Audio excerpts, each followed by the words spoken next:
Okay, in this video we'll be attempting the spreadsheet question of the 2011 practical past paper.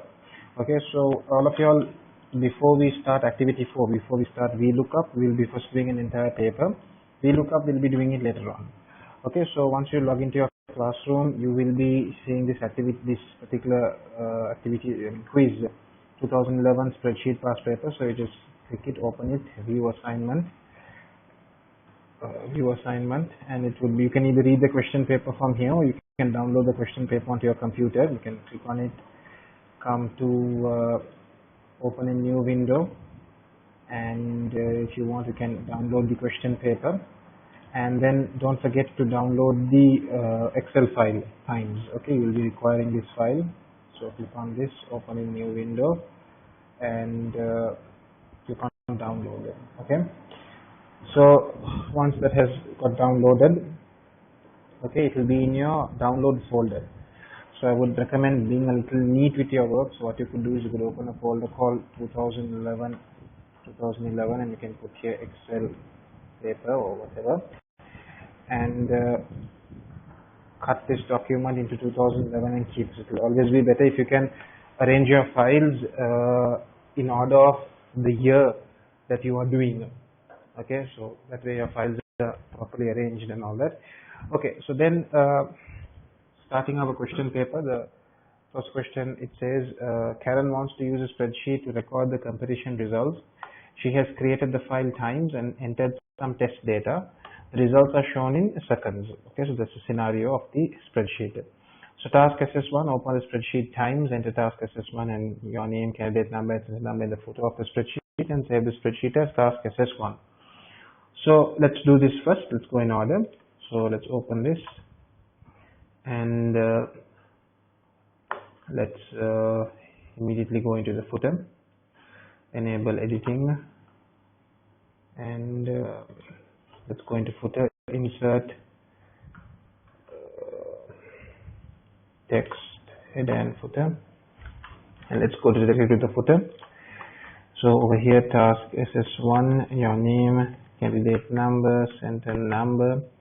Once you're done with that, once you've entered the footer, just click on any random cell, okay, and then come back into normal view. Right now in page layout view, come back to normal view, it's much better, and then scroll up to view your data. Then the question paper goes on to say save the spreadsheet as SS task SS1. So let's do that then. File, save as, browse, and make sure in the same 2011 folder, task SS1. Then it goes on to say, Karen, the following things have to be done. So what I'm going to do is I'm going to keep both my windows open at the same time, the Excel sheet and the question paper. So I'm going to press Windows left, and over here I'm going to press Windows, I'm going to press Windows left for this, and then this is going to be on the right hand side. Okay, so Karen wants to improve the layout of the spreadsheet, merge cells A1 to J1. Okay, so we're supposed to merge A1 to J1. Select this, come home, and we have merge and center here. And right now, because I have made the screen small, it's coming inside the align button. Otherwise, it's just over here. Merge and center is just over here. Okay, so I'm going to click on merge and center, becomes one cell. Enter the title pentathlon results dash boys. So let me type that over there. Pentathlon results dash boys. Okay, then it goes on to say format the title in row 1 to font size 20 and bold. Okay, so for bold I'll just press Ctrl B, and it should also be font size 20. Then format the labels in row 3 to be bold and centered. So row 3 is over here. These are the labels. They're supposed to be bold and centered. Okay, so shortcut key for bold is Ctrl B, shortcut key for center is Ctrl E. Format the spreadsheet so that all data is visible. So when you look over here, you can see, for example, a couple of columns, the data is not properly visible. Okay, so you can adjust each of them one by one by using this symbol at each column, or else what you can do is you can just click on this and then just go and double click on one of the columns, making sure you have this symbol. Automatically all these columns will auto fit, making sure that all the content is properly visible. Okay, then it goes on to say use borders and or shading to make the spreadsheet easier to read. So generally what I do is I only put borders where there is data. So put a border here and a border over here, and then put a slight shading for this heading, for these labels. Come over here and put something like light gray. That looks fine. Then resave task SS1. So make sure you resave it. And then do not print at this stage. A new competitor needs to be added to the spreadsheet. Insert a new row between row 5 and row 6. So between row 5 and row 6, a new row is supposed to come. Now what you need to remember is whenever you insert a new row will always come above wherever you have clicked. So if they are asking for a row between row 5 and row 6, it means I want a row to come above row 6, right? So what you do is keep the cursor at row 6, okay? Right click, insert entire row. Okay, so see right above row 6, a new row has been created. Okay, and then it says you're supposed to enter this data into the new row. Okay, so you just type out that data.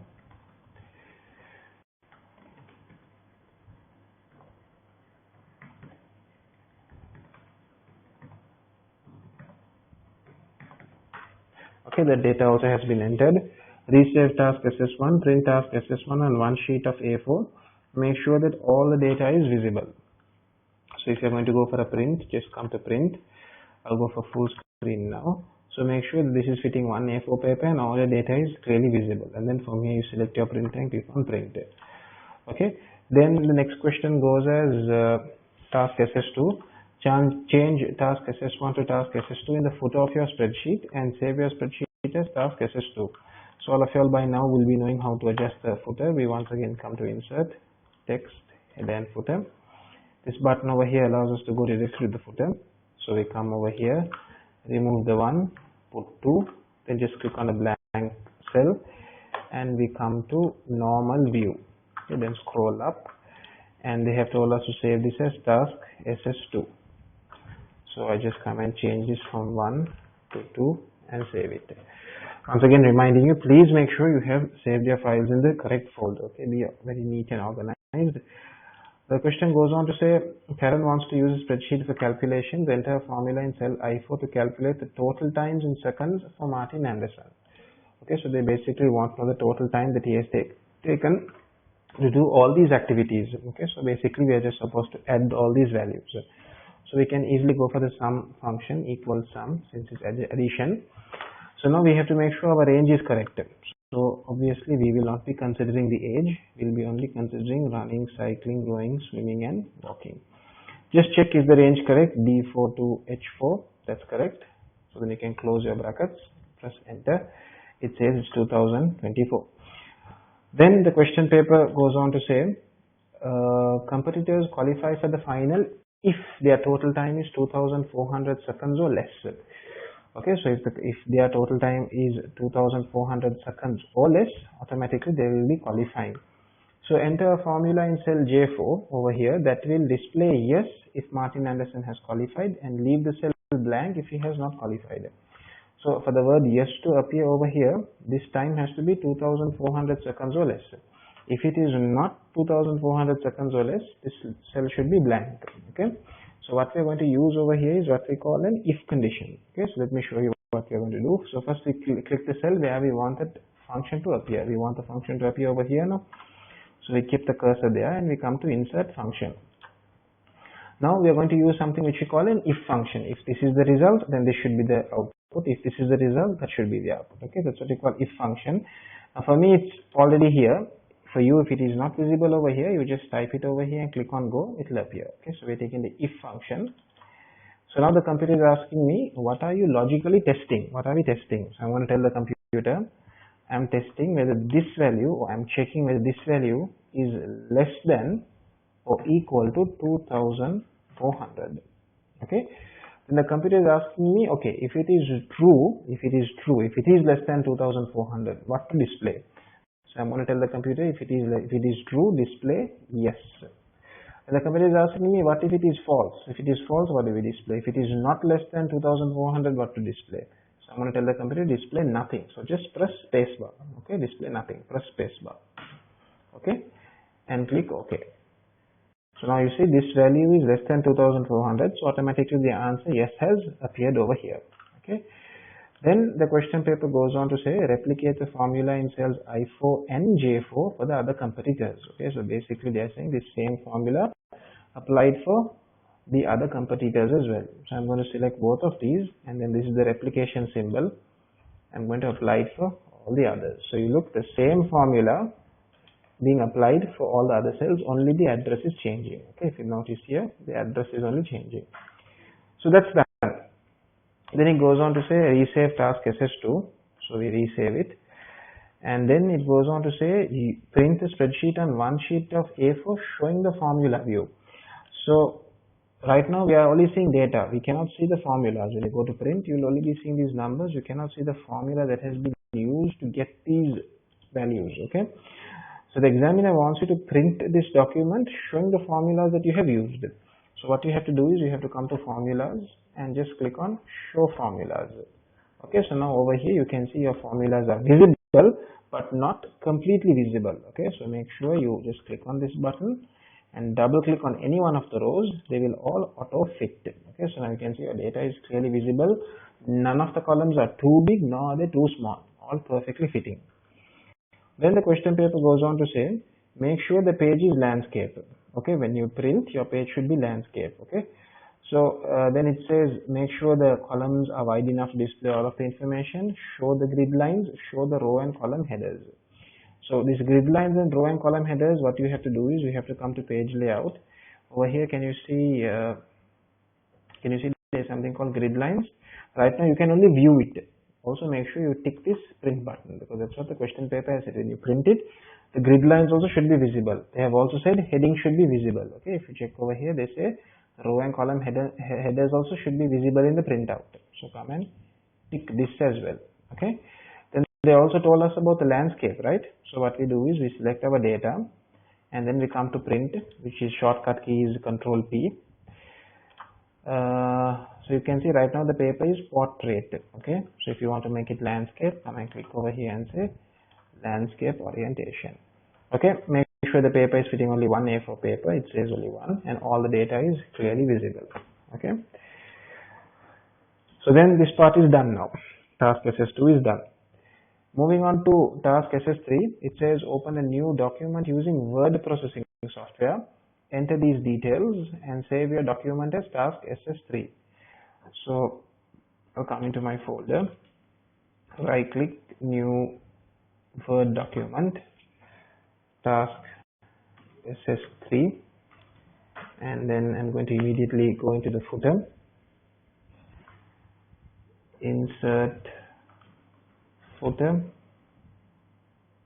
edit footer, and I'm going to name this as task SS3, name, candidate number, center number. Okay, so these details have been entered. Then the question paper goes on to say Karen would like to present the boys' results as a graph. Okay, so now they want us to create a chart. Using spreadsheet task SS2, create a graph which displays the total time for each boy. Okay, so we are supposed to create a chart or a graph that shows the total time that each boy took to complete his activities.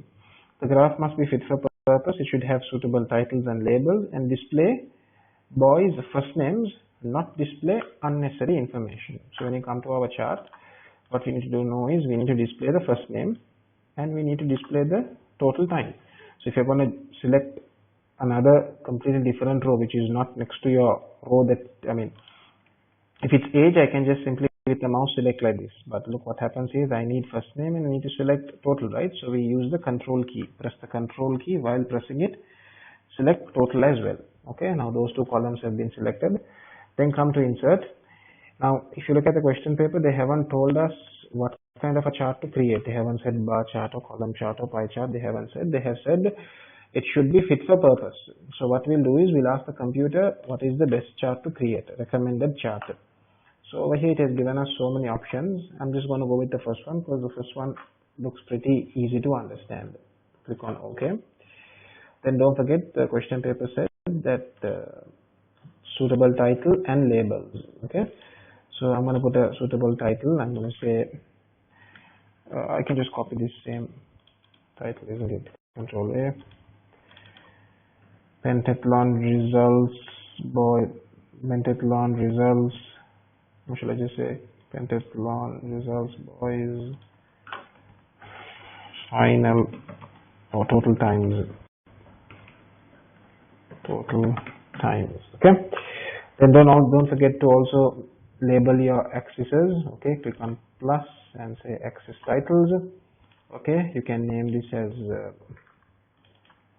you can call this as competitors first name, and this is total time in brackets, put S, which means seconds. Those of you who are using an older version of Microsoft Office, you will not have this plus button.